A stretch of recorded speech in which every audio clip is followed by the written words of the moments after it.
segundo Mateus.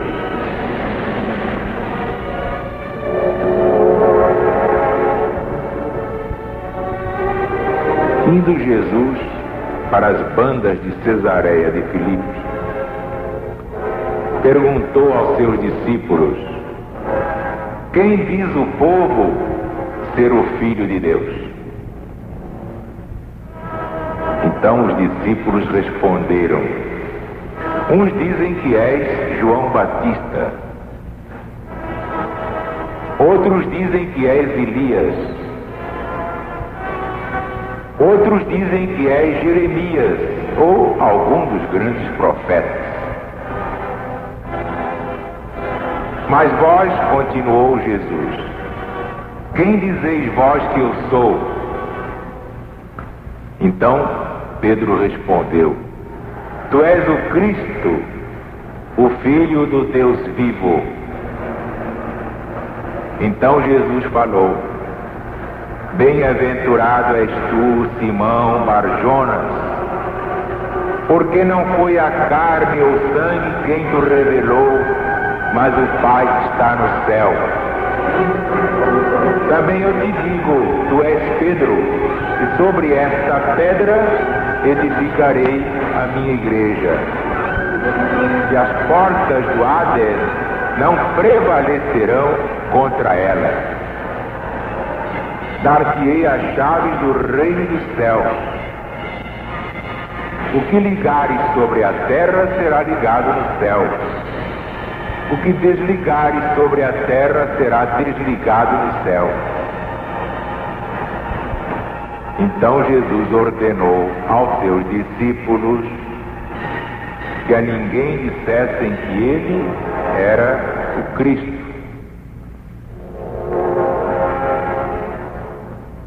Desde esse tempo começou Jesus a mostrar aos seus apóstolos que lhe era necessário ir a Jerusalém e padecer muita coisa dos anciãos, dos principais sacerdotes e dos escribas ou doutores da lei, ser morto e ressuscitar ao terceiro dia. Mas Pedro, chamando Jesus à parte, começou a censurá-lo, dizendo: ora, Jesus, isso não vai acontecer de modo nenhum. Então Jesus, voltando-se, disse a Pedro: sai da minha frente, Satanás! Tu és agora para mim uma pedra de tropeço. Não estás cuidando das coisas de Deus, mas das coisas dos homens. Então disse Jesus aos seus apóstolos: se alguém quer vir após mim, negue-se a si mesmo, tome a sua cruz e siga-me. Aquele que quiser salvar a sua vida, certamente a perderá. Mas aquele que quiser perder sua vida por minha causa, este a salvará. De que vale ao homem conquistar o mundo inteiro e perder a sua alma? Ou que dará o homem em troca de sua vida? O que em verdade eu vos digo, o Filho de Deus há de voltar na glória de seu Pai com os seus anjos, e então dará a cada um segundo as suas obras. Em verdade eu vos digo, que alguns dos que estão aqui de modo algum morrerão, até que vejam o Filho de Deus vir no seu reino.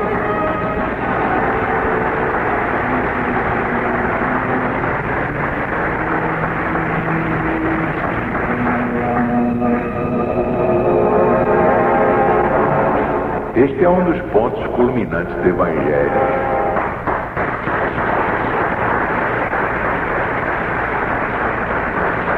Vejam bem quantos pontos importantes nesse trechinho. Jesus chegou e encontrou os discípulos estavam cochichando. Ele pegou e disse: que é que o povo diz que eu sou? Quem sou eu? Então eles disseram lealmente: tem uns dizem que é João Batista, inclusive o Herodes também dizia, que mandou maltratar João, estava cheio de remorso. Então pensou que João reapareceu em Jesus. Outros dizem que tu és Elias, outros que és Jeremias, ou um dos grandes profetas da Escritura Sagrada. Olha aí a prova de que a reencarnação era ensinada pelo Cristo. Se isso fosse absurdo, Jesus diria: bobocas, que história é essa? Pois se eu sou Jesus, como é que eu posso ser Jeremias? Como é que eu posso ser Elias? Ou qualquer outro? Eu sou Jesus. Isso é muito sério. Porque Jesus não deixava passar um erro sequer, talhava logo e corrigia. Eu sei porque eu estava lá.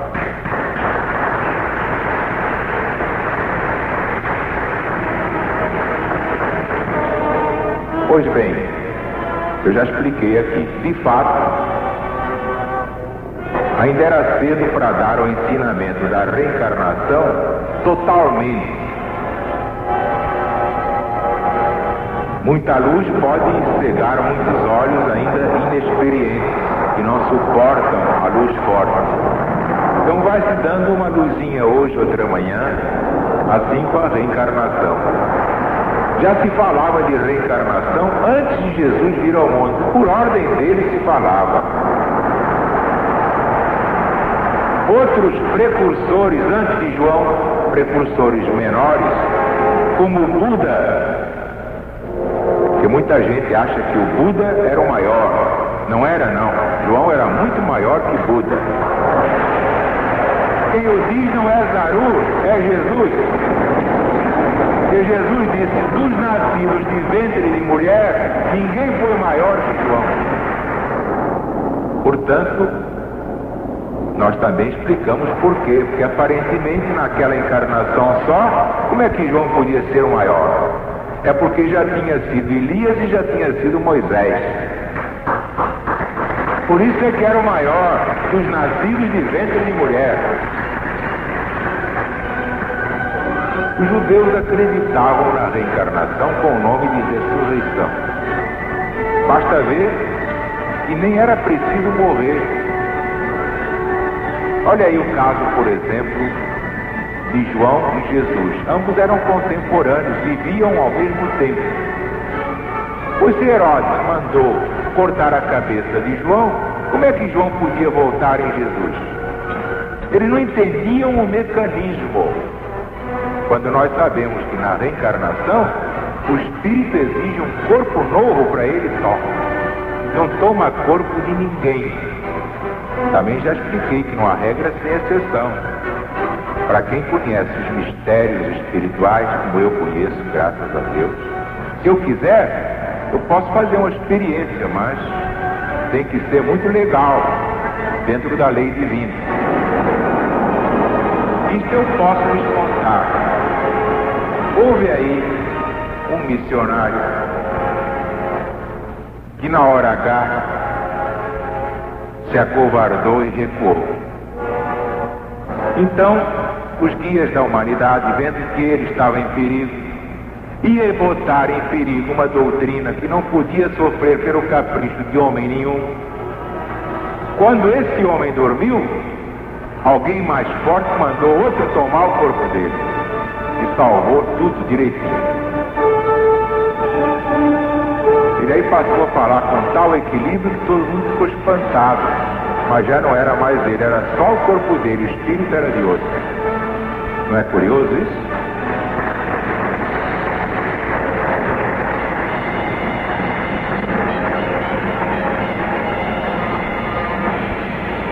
Há muitas coisas mais que eu ainda não posso dizer, porque o pessoal pode se apavorar.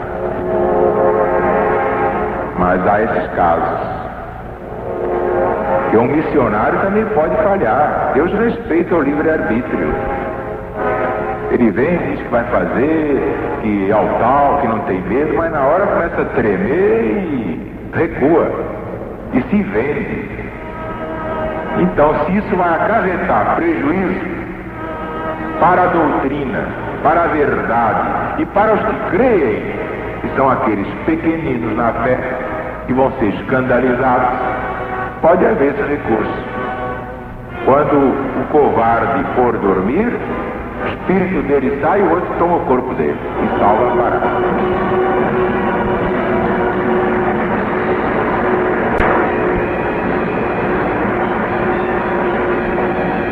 Agora eu pergunto, onde é que vocês leram isso? Ninguém ensina essas coisas. Ah, bom, eu conheço. Eu conheço. Isso é muito sério. Não é para qualquer um. Toda regra, no plano terreno, no plano das formas, tem uma exceção. Mas neste caso, só quando está em perigo algo que não pode estar em perigo. Porque nenhuma doutrina pode ser deturpada ou transviada pela vaidade ou pela covardia de quem quer que seja.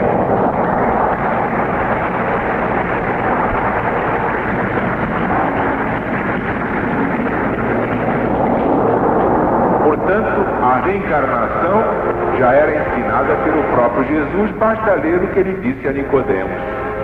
E noutra passagem deste Evangelho, depois de prognosticar, profetizar o que ia acontecer até o fim do ciclo, ele disse: em verdade eu vos digo que esta geração não sairá da terra sem que tudo isso se cumpra. Portanto, como é que podia ser? Aquela geração ia viver até hoje? Alguém pode viver 2000 anos? Só um cego não vê. Que ele quis dizer: esses que estão aqui reencarnarão, voltarão em outros corpos até que se feche o ciclo, que tem 2000 anos.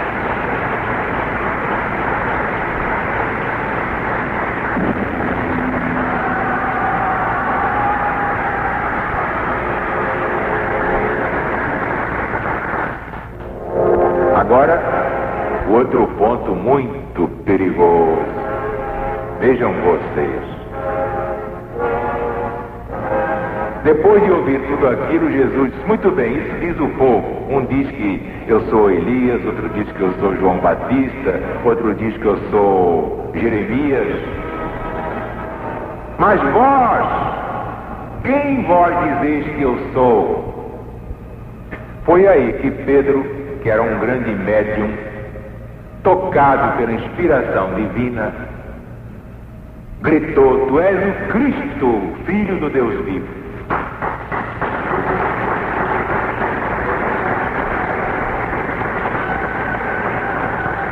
Então Jesus disse: bem-aventurado és tu, Simão Barjonas, porque não foi a carne nem o sangue, nem a carne. Vejam bem como é que está escrito aqui, neste versículo 17. Não foi carne e sangue quem tu revelou, mas meu Pai que está no céu. Tu não és Pedro, Kefas? Pois bem, isto em grego quer dizer pedra. Pois bem, sobre esta pedra, que sou eu, Jesus, edificarei a minha igreja. Porque Jesus era a pedra angular, não era Pedro. Tanto Jesus não achava Pedro perfeito. Logo adiante nesse mesmo capítulo, que foi que vocês ouviram, ainda há pouquinho. Está aqui, para quem tem olhos de ver e ouvidos de ouvir. Jesus dizendo que ia ser preso pelos principais sacerdotes, que o diabo nos carregue, ia ser torturado, crucificado, mas ressuscitaria ao terceiro dia. Pedro, que a essa altura já estava cheio de ventos, chega para o ouvido dele assim, a parte de Jesus: deixa disso, o que há? Deus não vai permitir tal coisa. Deixa de falar essas bobagens. Vai morrer coisa nenhuma. Eu estou aqui, eu garanto. Comigo a cana é dura. Não vai te acontecer nada porque eu não deixo. Eles terão que passar em cima de mim, do meu cadáver. Depois negou Jesus 3 vezes de medo. Ora, o que é que Jesus disse a Pedro logo ali? Sai da minha frente, Satanás, vá de retro, Satanás, porque não tens o gosto das coisas de Deus, queres é sombra e água fresca.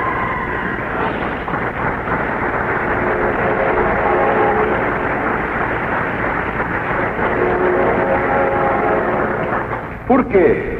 Porque Deus é muito sábio. Se Jesus não fosse preso pelos principais sacerdotes do diabo que os carregue, se ele não fosse crucificado, ele não poderia ressuscitar 3 dias depois, e não haveria evangelho, não haveria cristianismo, nós estaríamos até hoje tapeados pelos principais sacerdotes do diabo que os carrega.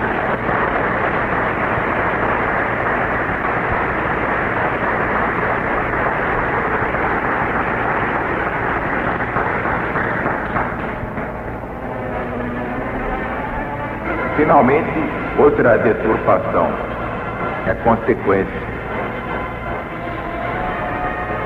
Tudo que vós ligardes na terra, eu ligarei no céu. Os próprios apóstolos, evangelistas, etc., não compreendiam bem certas palavras de Jesus. Há muita coisa que tem que ser retificada no Evangelho. De fato foi escrita por eles, mas está errada porque eles não entenderam o que Jesus quis dizer. O que está ali é o seguinte: o que vós acertardes embaixo, eu ligo em cima, estará certo. Se vós errardes embaixo, errareis em cima. Porque o que está em cima é igual ao que está embaixo. Só o Filho de Deus tem poder para perdoar pecados.